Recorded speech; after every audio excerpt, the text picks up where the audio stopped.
Bersama-sama membuka di dalam Mazmur 73. Kita melihat di dalam Mazmur pasal 73.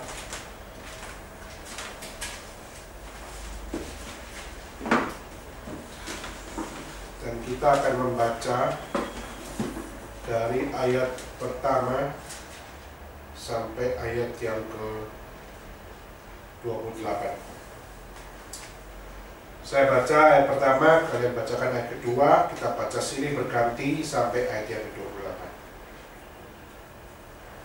Sesungguhnya Allah itu baik bagi mereka yang tulus hati, bagi mereka yang bersih hatinya. Kedua. Tetapi aku, sedikit lagi maka kakiku terpeleset, nyaris aku tergelincir. Sebab aku cemburu kepada pembual-pembual kalau aku melihat kemunculan orang-orang fasik. Sebab kesakitan tidak ada pada mereka, sehat dan gemuk tubuh mereka. Mereka tidak mengalami kesusahan manusia, dan mereka tidak kena tulah seperti orang lain. Sebab itu mereka berkalungan kecocokan dan pakaian kekerasan. Karena kegemukan kesalahan mereka menyolok, hati mereka meluap-luap dengan kesangkaan. Mereka menyindir dan mengata-ngatai dengan jahatnya. Hal pemerasan dibicarakan dengan tinggi hati. Mereka membuka mulut melawan langit, dan lidah mereka membual di bumi. Sebab itu orang-orang berbalik kepada mereka, mendapatkan mereka seperti air yang berlimpah-limpah. Dan mereka berkata, bagaimana Allah tahu hal itu? Adakah pengetahuan pada yang maha tinggi?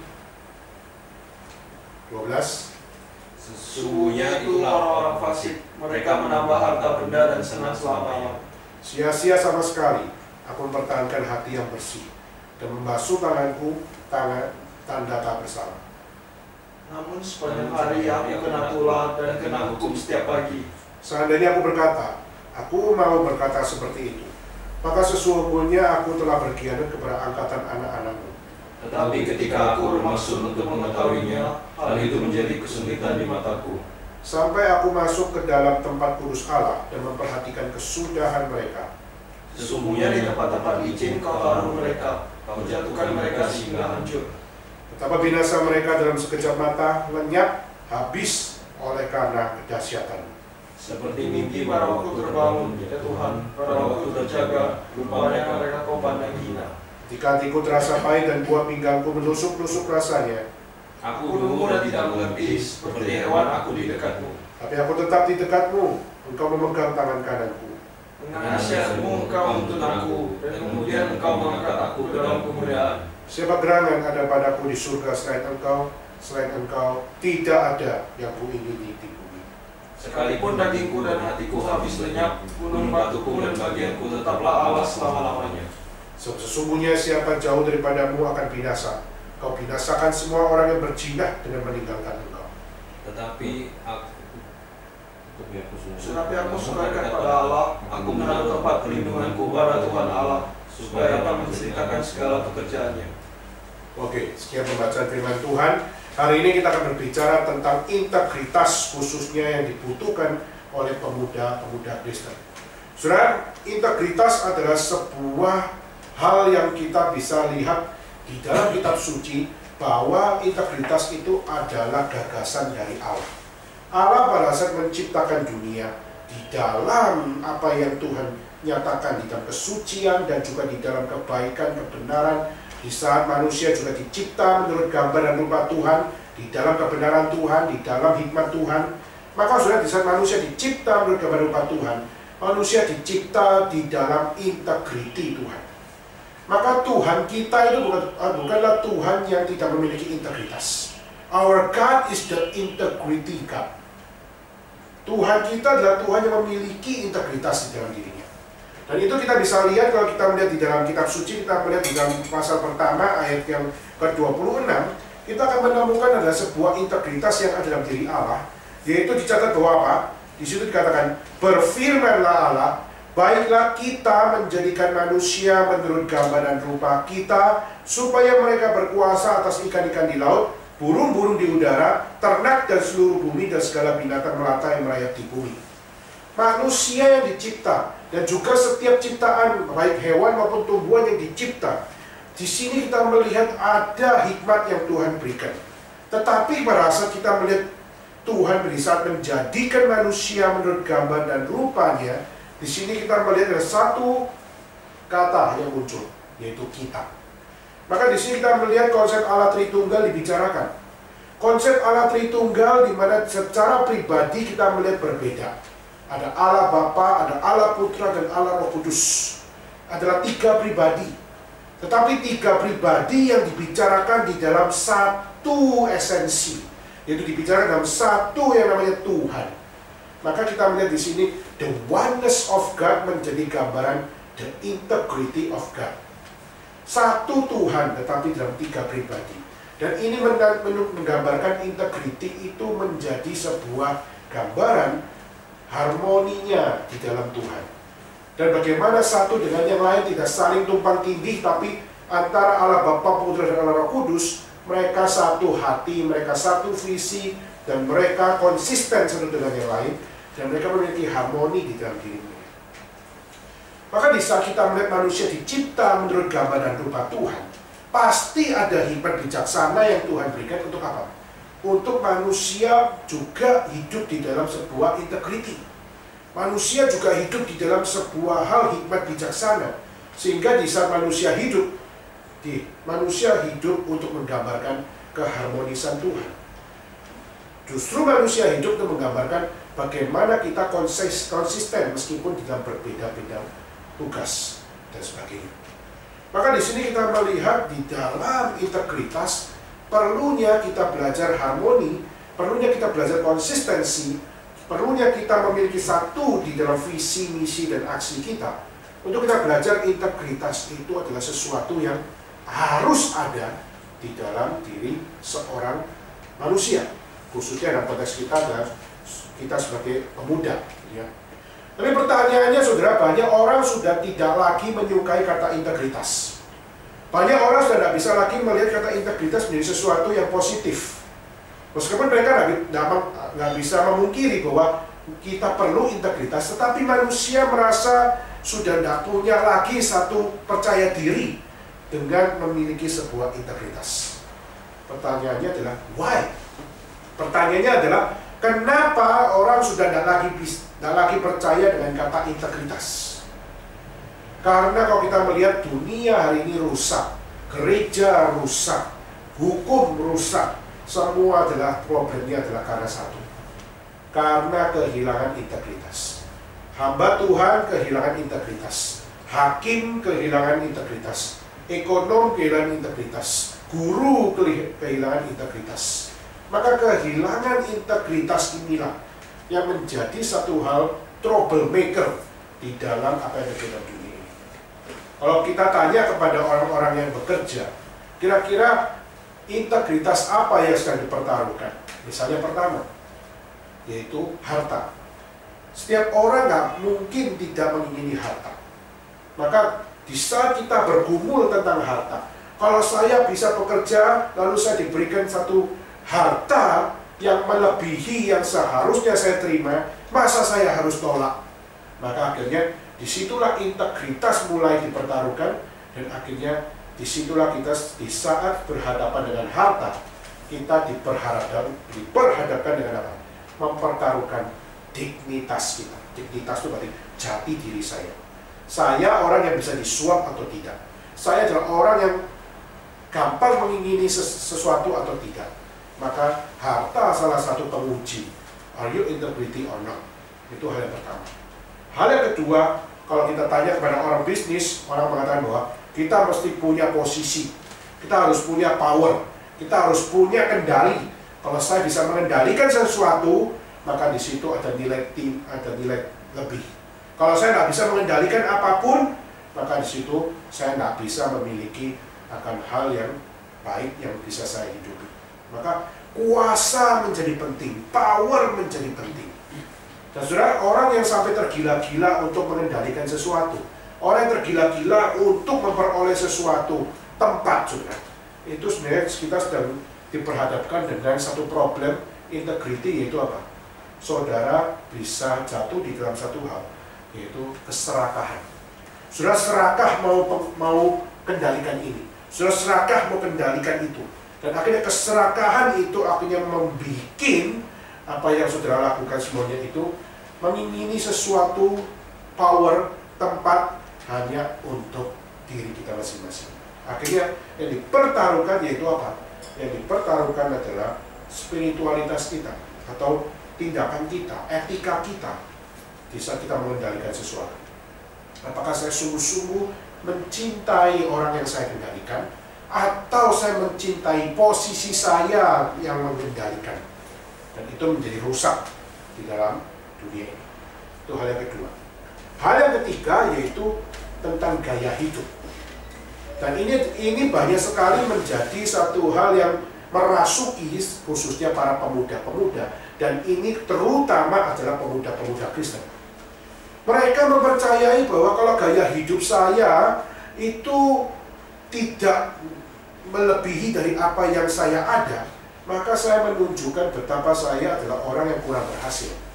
Tapi kalau di saat saya memiliki gaya hidup yang sesuai dengan standar yang selama ini menjadi satu standar yang ditetapkan oleh bumi, yang ditetapkan oleh dunia ini, maka saya bisa mengikuti standar dari tren yang kita jalani.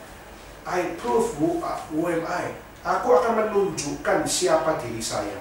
Kalau saya bisa mengikuti zaman ini, maka saya bisa dikatakan adalah anak zaman ini. Tapi kalau saya nggak bisa mengikuti zaman ini, maka saya menjadi orang jadul yang nggak bisa punya pengaruh apa-apa.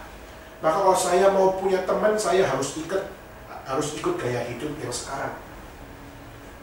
Maka ini menjadi satu hal yang menjadi struggle, saudara. Hari ini banyak orang akhirnya meninggalkan integriti karena teman, meninggalkan integriti karena sesuatu yang mereka dapatkan. Berapa banyak orang-orang Kristen yang akhirnya bertanya kepada dirinya, saya nggak bisa punya teman, saya nggak bisa punya orang-orang yang bisa mensupport saya cuma hidup seorang diri, maka saya nggak bisa begini terus. Saya harus ganti gaya hidup saya. Kalau saya ganti gaya hidup saya, maka saya akan punya teman. Maka gaya hidup memberikan satu hal seakan-akan bagi mereka, perlu ada supaya saya bisa memperoleh apa yang saya mau. Dan akhirnya pengorbanan itu muncul di bawah. Banyak pemuda Kristen meninggalkan kehidupan Alkitabiah, meninggalkan akan satu hal kecintaan kepada Tuhan. Mereka lebih mencintai teman lebih daripada Tuhan dan sebagainya. Dan ini adalah sebuah nightmare, saudara. Akhirnya pemuda-pemuda Kristen pun menanggalkan baju, bukan baju secara fisikal, tapi menanggalkan baju kerohanian. Sehingga apa yang terjadi? Akhirnya mereka hidup sama seperti dunia. Dan yang keempat, kalau orang tanya sama orang-orang kerja mengatakan bahwa hidup itu harus workaholic, gitu. Harus kerja keras. Hidup adalah cuma satu kali.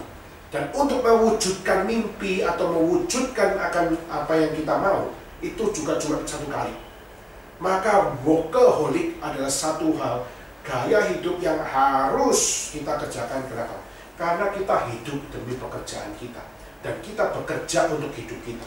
Maka kalau kita tidak workaholic, tidak mungkin kita berhasil, tidak mungkin kita sukses. Maka kamu akan menyesal seumur hidup kalau kamu tidak workaholic. Saudara tahu arti workaholic ya? Kerja keras mati-matian di dalam hidup yang cuma satu kali. Saudara, luar biasa, saudara. Maka banyak orang di kantor, mereka sampai lembur, mereka lembur. Mereka lembur itu bukan ngumpulin uang lembur, saudara. Tapi mereka lembur untuk menunjukkan bahwa apa? This is my dignity. Inilah satu hal, saya yang lembur adalah untuk menunjukkan prestasi saya, bahwa saya adalah orang yang layak dibicarakan sebagai orang yang sukses dan sebagainya. Dan untuk itu meninggalkan akan begitu banyak integritas, yaitu apa? Banyak hal yang dilupakan, saudara. Termasuk kalau kita melihat hidup akhirnya orientasinya adalah uang, akhirnya tidak lagi melihat kepada keluarga, sudah tidak bisa lihat lagi kepada yang lain. Nah, dari semuanya ini, harta, kuasa, gaya hidup, dan workaholic, kalau kita melihat secara manusia, 4 hal ini bagus, ya kan? Punya harta, apakah salah? Bagus secara orang dunia. Punya kuasa, bagus. Punya gaya hidup yang menunjukkan siapa dirimu, bagus. Bahkan workaholic, kita bisa katakan kerja keras, hidup kerja keras, bagus. 4 hal ini bagus, saudara. Tetapi kalau kita melihat apa yang dipikirkan oleh dunia ini, berbicara tentang harta, bicara tentang kuasa, bicara gaya hidup, dan workaholic, Sebenarnya intinya satu gitu. Kalau kamu bisa memperoleh harta sebanyak-banyaknya, atau kamu memperoleh kuasa sebanyak-banyaknya, kamu memiliki gaya hidup yang sebanyak-banyaknya, senyaman-nyamannya, dan kamu bekerja dan menunjukkan siapa dirimu dengan setinggi-tingginya, kamu akan memperoleh something more than integrity. Akhirnya kalau kita melihat di sini apa yang terjadi, saudara? Justru kita melihat orang-orang yang gila harta, orang-orang yang gila kuasa, orang-orang yang gila dalam gaya hidupnya, dan juga orang-orang yang gila di dalam kerja. Mereka sebenarnya tidak dikatakan, kalau kita kembali pakai istilah kitab suci, mereka sedang menjalankan keserakahan di dalam hidup mereka. Yang semakin mengejar harta adalah orang yang semakin serakah terhadap harta, sehingga mereka mengejarnya. Orang yang serakah terhadap kuasa, mereka kejar dan ingin menguasai something. Dan akhirnya mereka dengan mengejar kuasa, mereka sedang serakah terhadap kuasa. Gaya hidup juga sama, dan workaholic juga sama. Ini menjadi satu hal yang kita lihat, keserakahan menjadi dasar dari kenapa mereka menanggalkan integritas. Saya ajak saudara buka dalam satu ayat, yaitu di dalam Kolose pasal 3. Kita coba buka di dalam Kolose pasal 3. Kolose pasal 3 ayat yang kelima. Karena itu matikanlah dalam dirimu segala sesuatu yang duniawi, yaitu percabulan, kenajisan hawa nafsu, nafsu yang jahat, dan juga keserakahan yang sama dengan penyembahan berhala. Coba saudara lihat, di sini yang dibicarakan yaitu di saat saudara sudah mengingini harta, dan harta, saudara sedang menyembah berhala di situ. Di saat saudara ingin memperoleh kuasa, saudara sedang menyembah berhala. Di saat saudara bergaya hidup dan ingin dipandang sebagai orang ini, orang begitu, dan sebagainya, saudara sedang menyembah dirimu, dan dirimu menjadi berhala. Dan saat saudara kerja untuk menunjukkan siapa dirimu pun, ini juga menunjukkan satu hal, kamu menjadikan apa yang kau mimpikan menjadi berhala. Akhirnya Baal nggak jauh dari kita, saudara. Baal rupanya bukan patung-patung yang disembah oleh orang-orang, tapi Baal menjadi Tuhan yang dimana kita mau meraih segala apapun yang ada dalam diri kita masing-masing. Yang puncaknya kalau kita bisa katakan adalah hedonisme. Hedonisme yaitu kesenangan hidup untuk kita disenangkan. Memperoleh sebuah puncak di mana semua kebutuhan saya yang saya ingini semuanya terbayarkan. Sehingga kita pikirkan kesenangan, pleasure. Akhirnya kita menganggap bahwa itu lebih penting daripada menjaga sebuah integriti. Saudara, ini menjadi satu hal yang saya ingin kita sama-sama kumpulkan, saudara. Kenapa? Karena pemuda Kristen sudah banyak hidup bukan lagi mengikuti kitab suci. Banyak dari mereka melihat apa yang menjadi fakta di dalam kehidupan dan dunia ini. Akhirnya mereka menganggap bahwa kekristenan gak relevan, kekristenan gak ada signifikannya dengan apa yang mereka hadapi. Contoh, saudara, tadi yang kita sudah baca dalam Mazmur pasal 73 tadi, saudara akan menemukan ada 7 logika pemikiran orang hidup orang fasik dengan hidup orang benar. Ya. Bisa saudara melihat dalam Mazmur 73, saudara akan menemukan ada 7 logika pemikirannya. Apa 7 logika pemikiran yang kita bisa bandingkan di situ? Saudara kalau melihat ya, ada satu gambaran, yaitu pertama, itu apa? Di dalam hal yang pertama kita bisa melihat, logika yang pertama digambarkan yaitu orang-orang fasik itu adalah orang-orang yang mujur hidupnya. Itu dalam ayat 3. Coba saudara lihat. Sebab aku cemburu kepada pembual-pembual. Sebab aku cemburu kepada orang-orang fasik. Kenapa? Ada apa kepada pembual-pembual itu? Ada apa dengan orang-orang fasik itu? Ada apa dengan orang-orang berdosa itu? Dicatat bahwa apa? Aku melihat kemujuran di dalam hidupnya. Heran loh, orang yang gak percaya Tuhan justru hidupnya lebih mujur. Tapi orang yang percaya Tuhan, kalau saudara melihat di dalam gambarannya, mereka adalah orang yang takut. Mereka adalah orang yang menjaga hidup mati-matian. Mereka menjaga integriti mati-matian. Mereka tidak berani untuk serakah. Mereka tidak berani untuk berdosa. Mereka tidak berani, saudara. Mereka takut kena hukuman dari Allah. Tapi heran, di saat orang Kristen, pemuda Kristen disuruh untuk menjaga hukum Tuhan, menjaga kesucian dalam hidupnya, mereka langsung melihat, kenapa sih Tuhan kita mesti hidup dalam hal seperti ini? Coba lihat orang pembual-pembual itu, coba lihat orang-orang fasik itu. Mereka itu hidupnya enak sekali. Mereka mujur di dalam hidup mereka. Kita hampir terpleset, kita hampir tergelincir. Kami hidup jaga-jaga, hidup mati-matian. Kami tidak merasakan kemujuran itu. Itu hal yang pertama, logika yang pertama yang digambarkan. Orang fasik kelihatannya hidup mujur, orang yang ikut Tuhan malah kena hukuman di saat salah berdosa. Hal yang kedua, saudara, logika yang kedua digambarkan yaitu mereka sehat-sehat tuh sebab kesakitan tidak ada pada mereka. Sehat dan gemuk tubuh mereka. Saudara coba lihat. Orang fasik digambarkan kesehatannya ada, tidak ada kesakitan di dalam dirinya, gemuk tubuh mereka. Dibandingkan dengan orang-orang yang mengikut Tuhan, dicatat bagaimana mereka di dalam kehidupannya adalah mereka yang selalu bergumul dengan kesakitan, bergumul dengan begitu banyak hal-hal yang membuat mereka merasakan hidup ini kok nggak enak sih, hidup ini kok susah ya, mengikut Tuhan itu kok rasanya kok berat sekali ya. Akhirnya menjadi pro and kontra. Justru orang fasik sehat, gemuk, dan orang fasik hidup di dalam tiada sakit. Sedangkan orang-orang yang ikut Tuhan, mereka harus alami kesusahan. Kok Tuhan kontras sekali ya? Kenapa kok begini ya? Lalu kita melihat lagi ayat kelima. Mereka tidak mengalami kesusahan manusia. Mereka tidak kena tulah seperti orang lain. Coba lihat. Hidupnya tidak susah. Hidupnya nyaman-nyaman saja. Tidak ada tulah di situ, tidak ada bahaya di situ. Mereka seakan-akan tidak ada yang memberikan hukum kepada mereka. Mereka bebas melakukan segala sesuatu. Anak-anak Tuhan justru hidup di dalam hukum Tuhan, hidup dalam peraturan Tuhan. Kalau kita keluar sedikit, kita sudah diomelin sama rekan-rekan pelayanan kita dan sebagainya. Terus kita melihat, loh, coba lihat kontrasnya seperti ini. Mereka jalani keliaran mereka tanpa susah. Kita jalani kesucian dengan susah. Inilah gambaran, kok begini ya.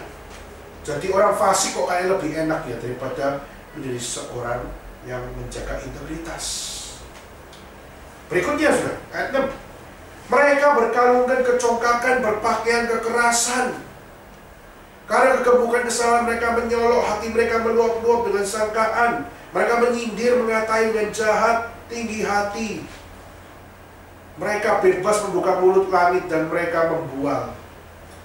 Kok enak ya bisa berkata-kata bebas, berkata tentang kecongkakan, bicara tentang kekerasan. Kok enak ya? Sedangkan orang-anak Tuhan tak bisa berbicara kekerasan. Bicara tentang kekudusan iya. Bicara tentang kesucian iya. Bicara tentang kerendahan hati iya. Aduh Tuhan, masa tidak ada potensi yang kami harus lakukan supaya kami bisa menjadi seseorang yang congkak, yang sombong? Boleh dong sombong sekali-sekali. Justru kita melihat logika itu seakan-akan di-compare sama Tuhan. Lalu ada lagi dikatakan apa? Sebab orang-orang berbalik kepada mereka, mendapatkan mereka seperti air yang berlimpah-limpah. Dan mereka adalah orang yang menambah harta dan senang selama-lamanya. Waduh saudara, orang yang fasik dikatakan mereka senang selama-lamanya. Hartanya nambah terus, hartanya dikoleksi terus. Sedangkan orang yang ikut Tuhan, hartanya dihabisin terus. Hartanya harus keluar untuk ini, untuk itu, untuk ini, untuk itu. Bergumul terus-menerus. Saudara, kalau pemuda-pemudi diberikan akan komparasi yang seperti ini, kira-kira kalau kita mau jujur, kita mau pilih yang mana? Kita mau pilih yang fasik atau kita mau pilih yang benar, saudara? Kalau kita mau jujur dengan segala apa yang ada dalam diri kita masing-masing yang suka mengingini sebuah profit, pasti kita menginginkan hidup seperti apa? Hidup seperti orang-orang fasik. Kenapa biografi Bill Gates, biografi Steve Jobs itu laris manis, saudara? Buku biografi dari Warren Buffett atau bukunya dari Jack Ma yang bikin Taobao, yang bikin satu bisnis di China ini, bisnis online di China, mereka berhasil itu luar biasa. Dan akhirnya banyak orang mengingini dengan baca buku mereka. Dulu zaman saya namanya Rich Dad Poor Dad, bukunya Robert Kiyosaki. Semua langsung pingin jadi seperti Rich Dad Poor Dad. Mereka ingin belajar jadi Rich Dad dan mereka tidak mau jadi Poor Dad. Mereka ingin menjadi seseorang yang berhasil dan sebagainya. Tapi pertanyaan yang mereka ingini itu sudah menjadi Baal mereka. Bukan lagi melihat kepada apa yang Tuhan ingini, mereka justru melihat kepada apa yang mereka ingini. Dan pemuda-pemudi Kristen pada saat diperhadapkan dengan integritas, where do you want to follow? What do you want to follow? Apakah engkau mau mengikuti kehidupan orang-orang fasik atau kau mau mengikuti kehidupan orang-orang yang benar? Saudara, integritas itu apa sih? Kenapa sih firman Tuhan memberikan komparasi pergumulan dan bagaimana mencoba untuk mencari sebuah pengharapan? Bagaimana sih menjaga sebuah pengharapan itu? Maka, what is integrity, saudara? Maka saya memakai sebuah definisi, yaitu integritas bicara tentang karakter. Integritas bicara tentang pembentukan bagaimana kita hidup untuk menghidupi sebuah bijaksana, menghidupi sebuah prinsip, menghidupi sebuah hukum, di mana apapun situasinya, saya nggak mau terkorupsi dengan apa yang ada. Meskipun orang fasik lebih mujur dari saya mungkin harus hidup capek di dalam lingkungan hukum, tapi saya punya satu hal, integritas, yaitu saya tidak terkorupsi untuk mau mujur. Saya nggak mau terkorupsi untuk mau sehat. Saya nggak mau terkorupsi untuk mengingini apa yang namanya kekayaan. Saya nggak mau terkorupsi untuk congkak. Saya nggak mau terkorupsi untuk hidup di dalam kekerasan.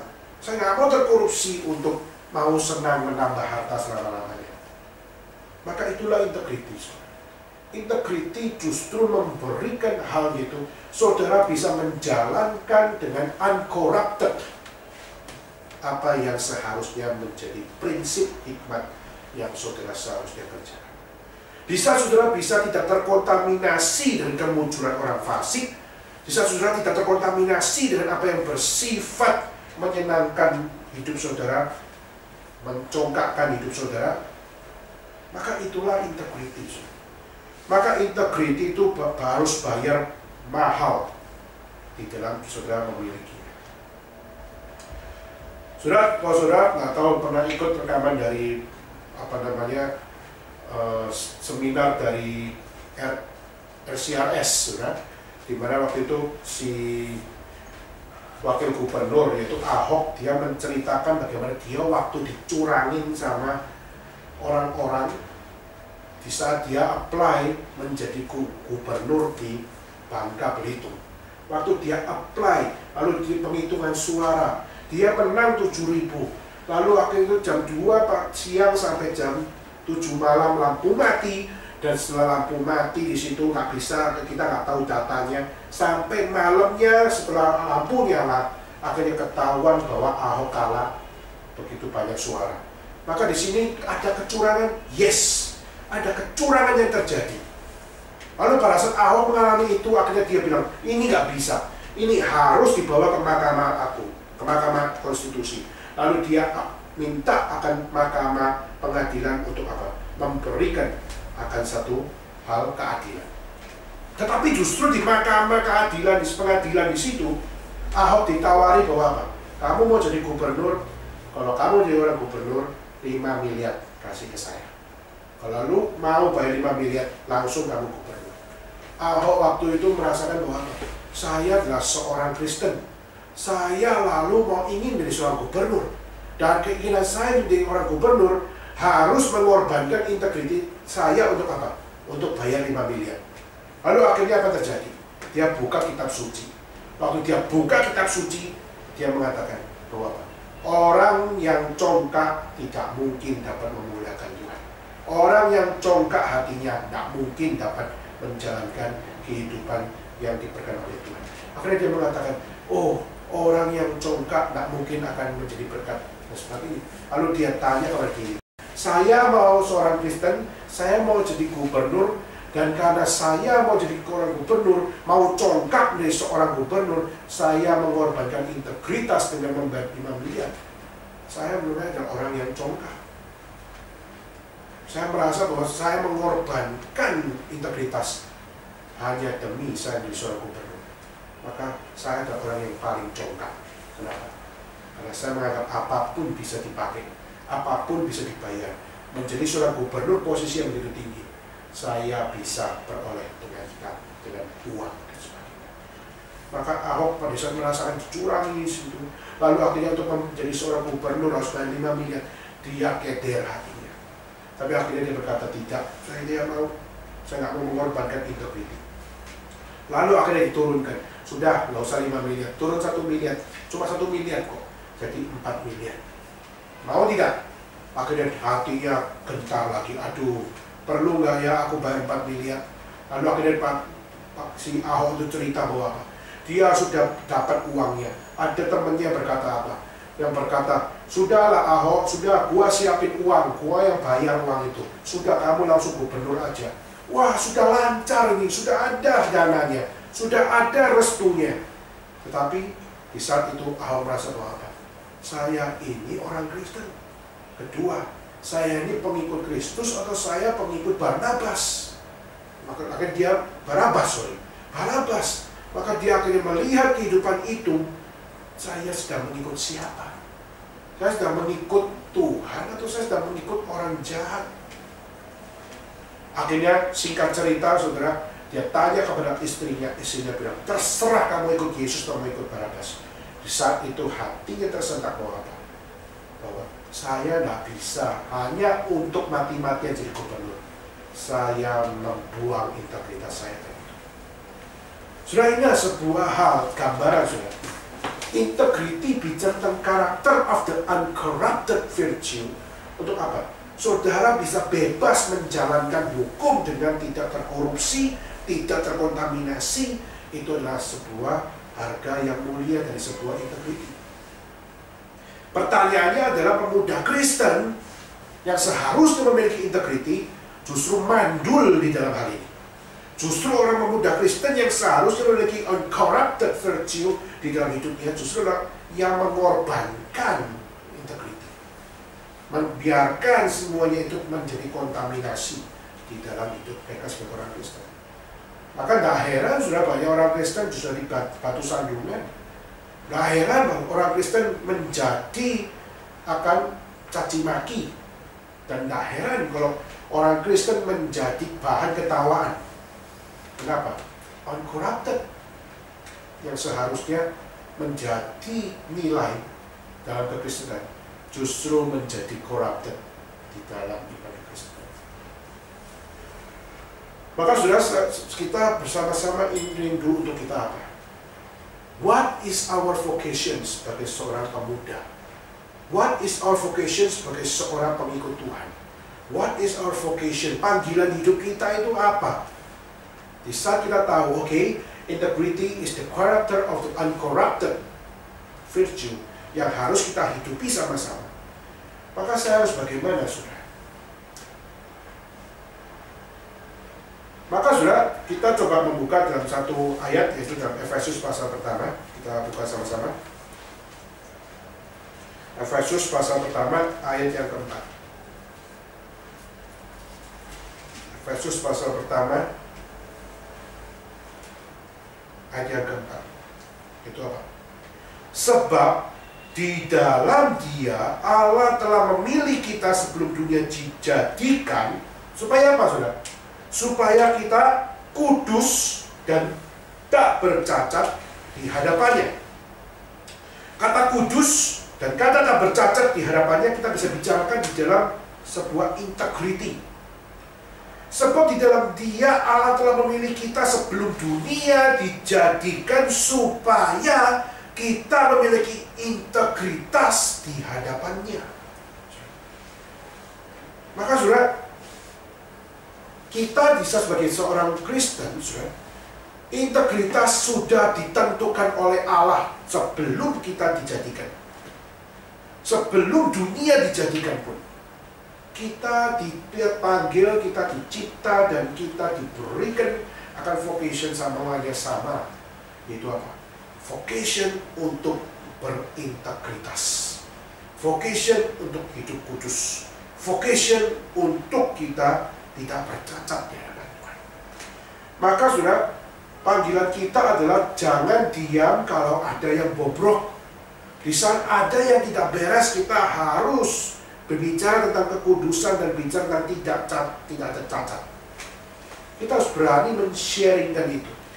Berani men-sharingkan akan hal-hal yang tidak berkenan di hati Tuhan. Kita masih belajar berani untuk bicara meskipun di dalam hal kita dianggap sebagai orang-orang yang sok terang, tanda kutip.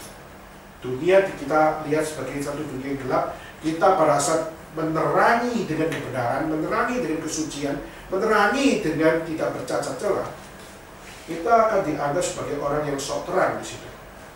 Tetapi itulah terobosan yang harus kita kerjakan. Kita bagaimana menjadi obor yang terang yang menerangi kegelapan dan menunjukkan ini salah dan ini benar. Dan ini benar dan itu salah. Dan kita harus rela membawa sebuah terobosan untuk apa? Kita bukan hidup karena untuk sebuah intelektual. Kita bukan hidup hanya karena urusan kerjaan atau urusan studi. Kita harus memiliki terobosan bahwa saya hidup adalah karena iman. Saya bukan hidup karena untuk S1, S2, S3. Saya bukan karena memperoleh sebuah pekerjaan ini dan pekerjaan itu. Tidak. Mari kita bangun sebuah terobosan, membangun integritas kita.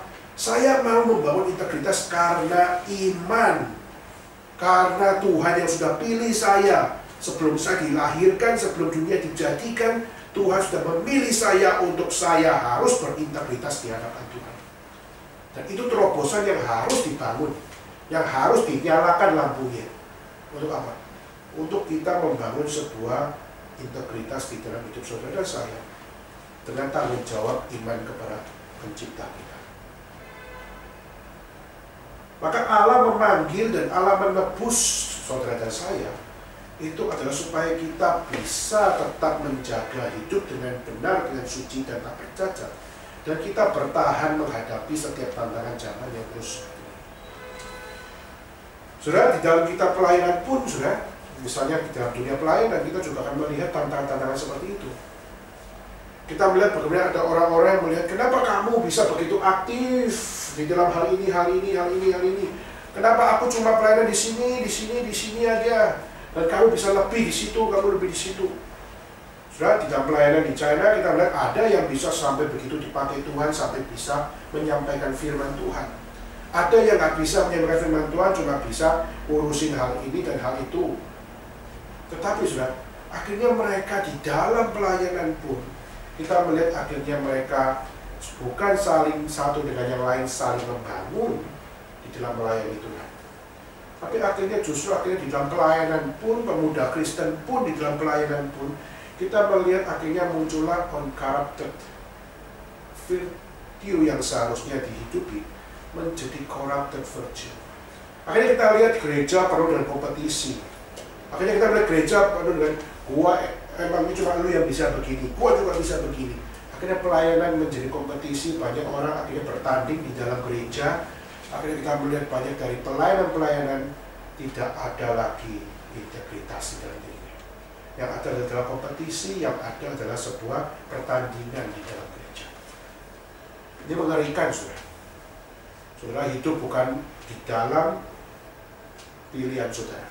Saudara menjalani hidup dari apa yang Tuhan pilih di dalam itu. Ada predestinate di situ. Ada predestinasi yang berjalan. Yaitu apa? Allah memilih kita untuk berintegritas. Jika kita sudah tidak lagi memiliki integritas itu, maka di dalam kekristenan kita pun kita akan jadi sebuah batu sandungan yang besar di dalam hidup kita masing-masing. Saudara, ini menjadi sebuah hal yang kita mari bangun bersama-sama. Ingat saudara, tadi saya mengawali dengan Kolose pasal 35 bahwa Baal itu ada di sekitar kita. Baal ada di dalam sekitar hati kita. Baal ada di sekitar pikiran kita. Kalau saudara dan saya tidak konsentrik, saudara, menjaga sebuah integritas dengan karakter yang uncorrupted, maka saudara akan menjadi orang-orang yang gampang tergoda. Seperti tadi gambaran Mazmur 73, orang fasik dengan orang yang mengikut Tuhan. Saudara akan tergoda dan saudara akan menganggap orang fasik lebih relevan daripada integritas yang seharusnya menjadi signifikansi yang besar. Saudara, saya banyak berkumpul khususnya pada saat memiliki satu rekan-rekan kerja, memiliki rekan-rekan kerja yang seringkali memiliki pergumulan. Bagaimana sih kita menjaga sebuah integriti? Kemarin saya punya kesempatan pelayanan di Samosir. Satu pengalaman yang pertama kali saya datang ke Medan, lalu dari Medan saya naik mobil kurang lebih 6 jam menuju ke Samosir di satu desa namanya Pangguran. Kami tinggal di situ selama 3 hari. Lalu kami dari situ tiap hari keliling sekolah-sekolah. Kami isi sekolah di desa yang ada di pinggir danau. Lalu kita isi akan sekolah-sekolah yang ada di lembah. Lalu sampai di atas gunung, kita naik ber2 jam naik ke atas gunung. Cuma untuk menemukan satu sekolah SD yang cuma berjumlah 70 orang. Maka setiap hari saya berkeliling, berkhotbah di anak SD, berkhotbah di anak SMK, berkhotbah di anak-anak SMP. Selama 3 hari full berkhotbah terus tanpa lelah. Di saat itu saya memiliki satu experience, saudara. Saya selama ini menganggap bahwa guru Kristen adalah guru yang menjadi panutan buat murid. Tapi akhirnya satu kejadian terjadi itu di hari ketiga. Di hari ketiga, di saat saya harus mendatangi satu sekolah SD dan juga satu sekolah SMK. Sekolah SMK itu dikenal sebagai sekolah yang paling nakal di satu desa namanya Panggururan itu. Ada satu sekolah SMK yang nakal sekali orang-orangnya. Sampai semua orang nggak berani khotbah di situ. Lalu akhirnya ya sudah kasih Daniel aja khotbah di SMK Panggururan. Waktu itu saya bilang ya sudah sama terserah. Ya. Akhirnya saya waktu datang baru masuk langsung rasisnya keluar gitu. Ayah, gitu kan. Orang Cina masuk ya, gitu kan. Waktu itu saya merasa kurang ajar.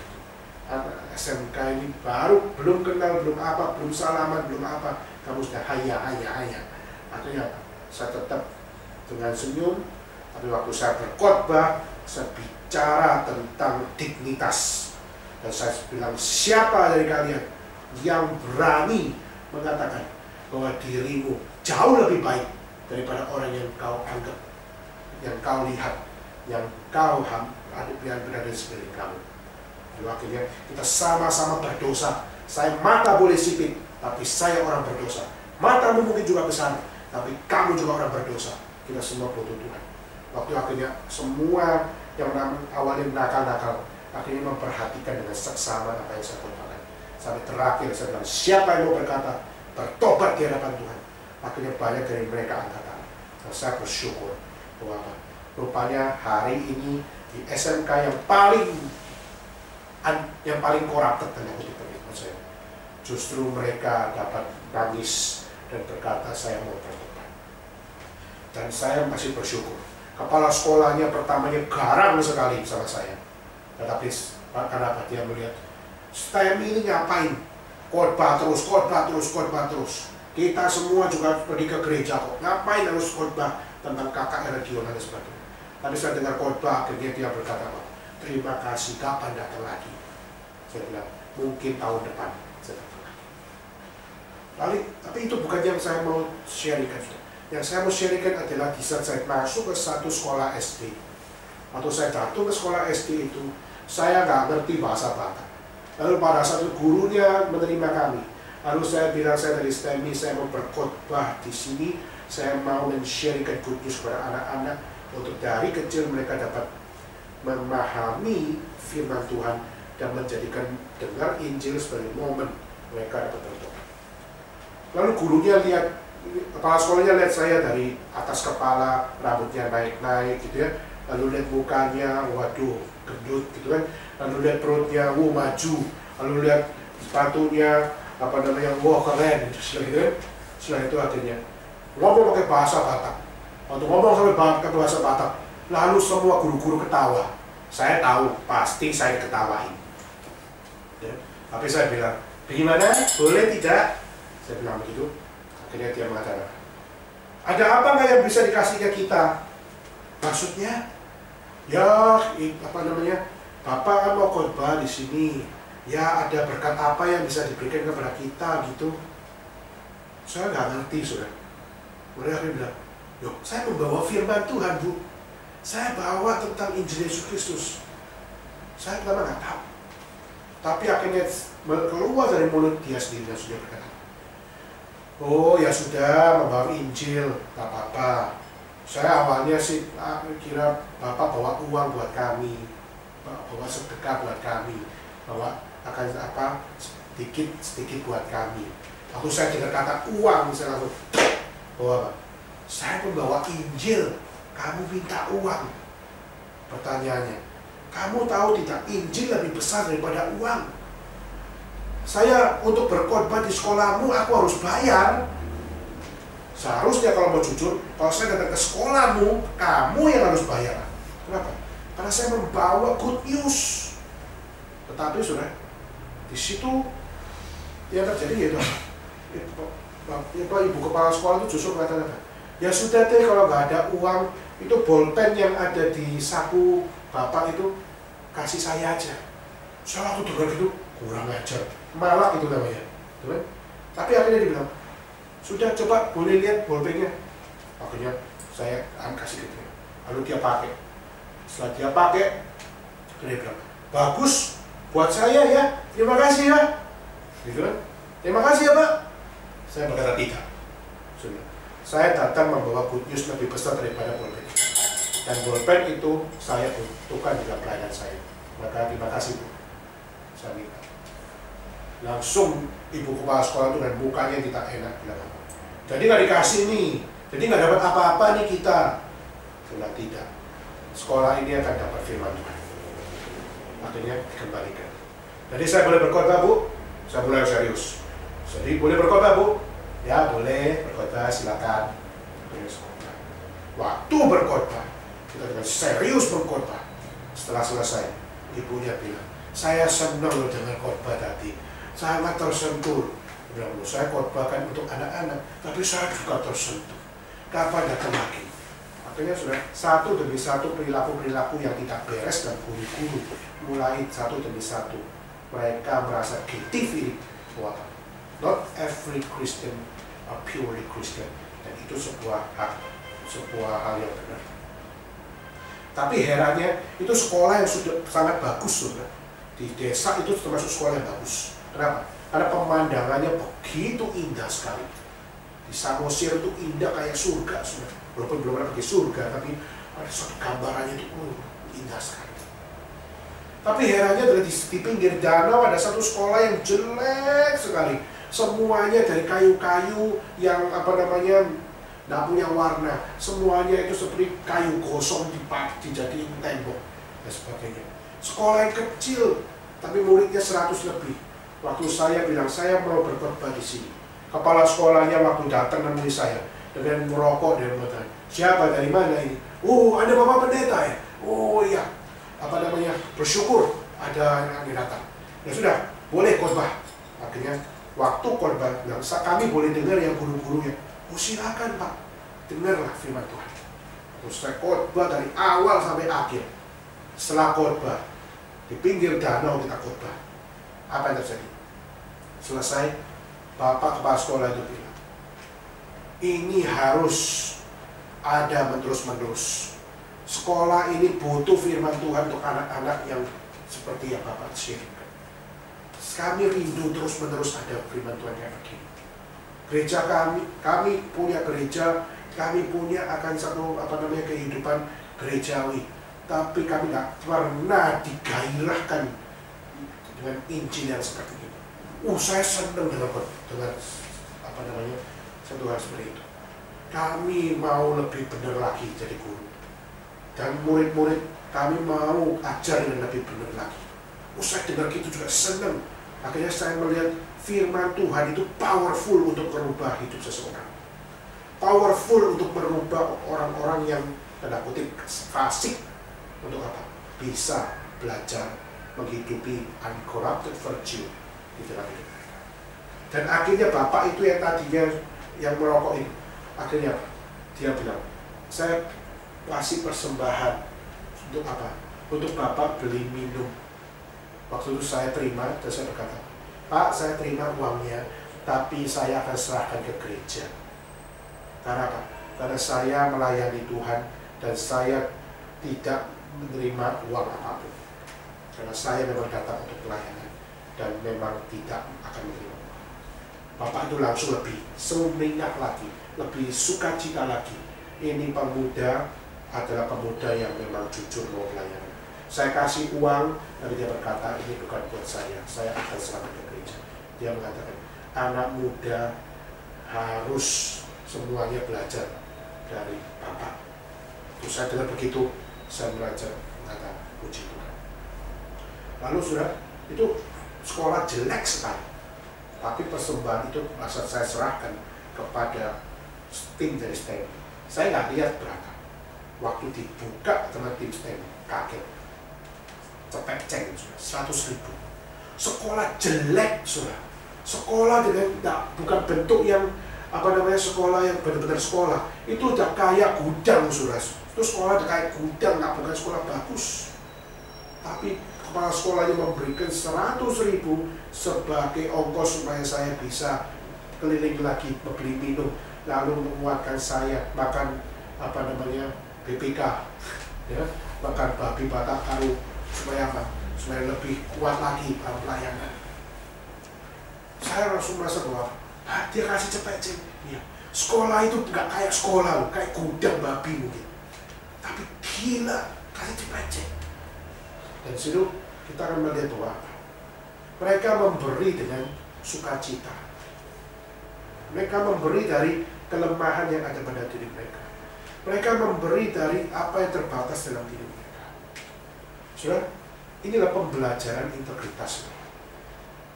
Maka saudara berharap kita sama-sama sebagai anak-anak muda, khususnya di dalam kekristenan ini, di dalam GRI ini, kita mari belajar untuk memahami pentingnya firman Tuhan, menjadi dasar supaya kita dapat berkarakter, bukan berkarakter seperti orang fasik.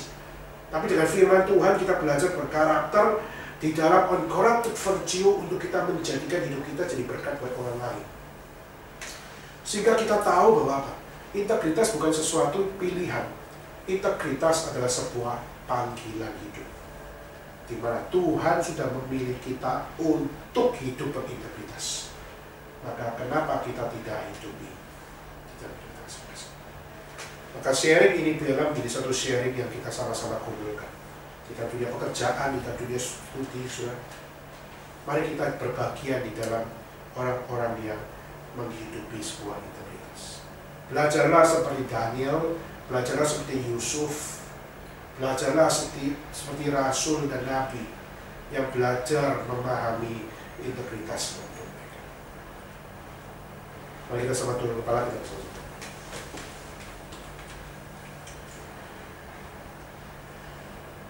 Bapak